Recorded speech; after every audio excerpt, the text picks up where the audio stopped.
Hello. Something really cool happened today, and it was just awesome. Like, JK Rowling is one of my favorite authors, and obviously since Harry Potter, and I have so many good memories from reading her books, like Harry Potter books, and made some really good friends because of that. Like, joining like the Harry Melbourne Muggles, the Harry Potter group. So it's yeah, she's one of my favorite authors. I love listening to her talk in interviews and stuff. Like her Harvard commencement speech was just amazing, and like every time she's interviewed, I like everything like what she says and things like that. Love her writing style. Um, like like a lot of books I read and like my mind starts wandering and stuff, or I don't like this and that. But when I read her style, it's just perfect. I love it. I find her style really easy to read. Yeah, um, and yeah, when she finished writing Harry Potter, it had been a couple of years before she released anything else, and I think because she wanted to wait until the last movie was made, so she could like kind of finish up this like chapter of her life. And during that time, I was like, oh, I hope J.K. Rowling writes more books, and I really hope she writes more novels, different, and not just Harry. I don't really want her to write any more Harry Potter novels. I mean, if she wants to, that's great. But I'd really love her to write different stories with different characters and things like that.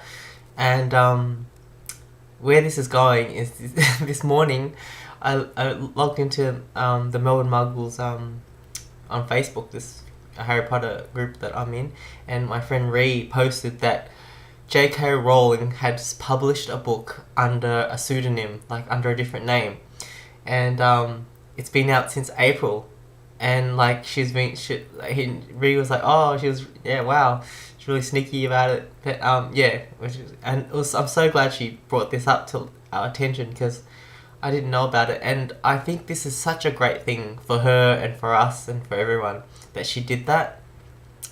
Because I enjoyed Casual Vacancy. I really thought it was a good book. I enjoyed reading it. I'm glad I read it, and like it's got a sad ending, and also it's changed the way I look at the song Umbrella by Rihanna. Like every time I listen to that, I think of the character Crystal Whedon and the baby she was looking after, and really good. Makes this song have so much more meaning to me now. So it's a really good story. Anyways, but what happened was she's released a book already, and the cool thing is like it wasn't like the other situation where when she releases a book, it's not Harry Potter. There's so much with the general public and online and people typing things, like so much baggage comes along with it. Like there's all these expectations from other people, not from me, because I'm really happy she's writing anything at all, and just happy that she's writing. But a lot of people either compare it to Harry Potter or have such high expectations, and if it isn't like a crazy phenomenally successful, then it's they judge it maybe like a failure and stuff like that. So it has so much of that involved with it. So the fact that she wrote under this pseudonym, the name that she picked was Robert Galbraith, and it's allowed her to just write a story and just have it out there and have people judge it on its own merits with no expectations and things like that. And the great thing is just I checked out the reviews on Amazon, and they're all pretty much 5 stars or like 4 stars, mostly 5-star reviews, and people saying how awesome this book was. Like they couldn't put it down. And what I find my favorite title for the Amazon review was promising up and coming writer to keep your eye on, or something like that. It's really cool to read that, and reading it, like people have glowing reviews about it, and on the back of the book someone named Alex Gray wrote one of the best crime novels I've ever read, which is like a really big statement.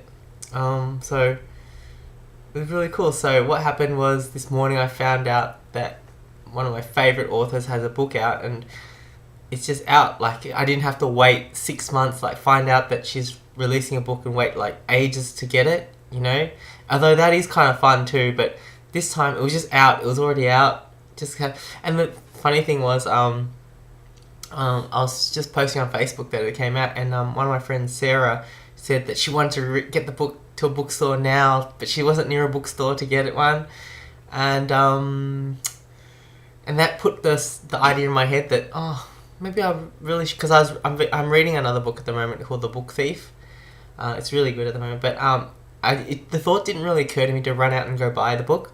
But then after I saw Sarah's post, I was like, you know what? I miss those days of going to the bookstore and getting a JK Rowling book. You know, I'm gonna do it. Like I love this author, and it'll be fun. Like what life's about experiences, right? So I wanted to go get it. So before I went off to Robinson's and Chatston, I gave them a call, and then they said, when I asked them, do they have the Cuckoo's calling, they said, we're all sold out. And then I was like, oh, okay. And then both me and the person on the phone just started laughing, and I was like, I know why. And then she's like, yeah, I know. Because it's JK Rowling's book that just has been leaked that it's JK Rowling's book now, so everyone's going to get it. So it made me kind of amused in a way, like the situation of whenever JK Rowling releases a book, like the day it comes out, it's like so hard to get it, and it's like sold out everywhere. It warms my heart that it's like that, you know. It's great to see, but at the same time I also wanted to have the book as well, so it's like a bit of both. But I'm glad it's like that situation. It's kind of fun. Like, I mean, how many other times, it doesn't happen all the time, where you want something and it's just sold out everywhere, and it's kind of cool trying to hunt it down. And Sarah was saying Readings has it, but she's not anywhere near a Readings bookstore. And so I thought, oh, cool, well, check this out. So I looked at the Readings website, and they had like, on their website, it's pretty cool how they have it. They have all their stores listed, and they had if the book was available or not. And it was sold out in 2 places, Carlton and some other place. But the other places like Malvern, which was kind of relatively close to me, close-ish, still had it in stock. So I called them up and they had it, and so I got them to reserve a copy. It was good because my afternoon was kind of, I didn't have anything planned, so this was like something really fun to do. So I drove down there and went to the bookstore. Never been to Readings bookstore in Malvern on Glenferrie Road, 185 Glenferrie Road, and never been there, so it was kind of fun just to find out this place. And on the way I just saw all these cafes and stuff, and just realised Glenferrie or Malvern is a really nice place. Like, it's pretty cool, a lot of cool things to check out. And so I went into Readings, and Sarah, my friend Sarah Cooper, she really likes this chain Readings because it's small, independent, and it's really devoted to, like, you know, books and stuff like that. So I like that kind of thing. And yeah, it had a really nice vibe and stuff. And so it's funny because I wanted to like have the experience of going to look for it on the shelf myself to find this book. And I looked around, and I don't know if it was because I was in a kind of a rush a little bit. But I was trying to scan it, and I don't know how it was set up, but I wanted to like find it straight away, like just A, B, C, D, G, find it, but it wasn't that quick. So in the end I was like, oh, screw this. After I walked around the store, have a look at everything, I just went to the counter and said, I've reserved Cuckoo's Calling, and they pulled it out, and it looked really nice too. And so I bought it, and yeah, I don't even know, because I read the back, and I don't really like to read kind of, they said it's on the blurb, it's like it's a dark crime novel or something like that, and I would never normally read a dark crime novel, although the fact that there's a detective in there is kind of interesting to me, because I like the idea of a detective or a private investigator. And I guess Sherlock Holmes is kind of in that genre, like they have murders and stuff, and so maybe, anyways, I will give it a crack because I've bought it, and plus it's JK Rowling. But anyway, here's the book. Here we are. Cuckoo's Calling by Robert Galbraith. You know what's cool? Like I'll just finish showing you the book. It feels really nice too. Maybe it's just my imagination, but the cover it's very smooth, nice size. Blurb is nice. Whoever designed this whole book, it has a good feel. I like it. You know, and the cover's kind of intriguing.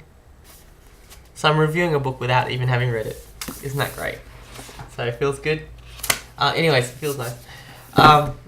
like after, because we were discussing all this stuff on the Melbourne Muggles Harry Potter fan group thing, and I was thinking because JK Rowling puts a lot of thought into her names of characters like Lily and Petunia, and all the names she has in her books usually have some meaning or some connection to something.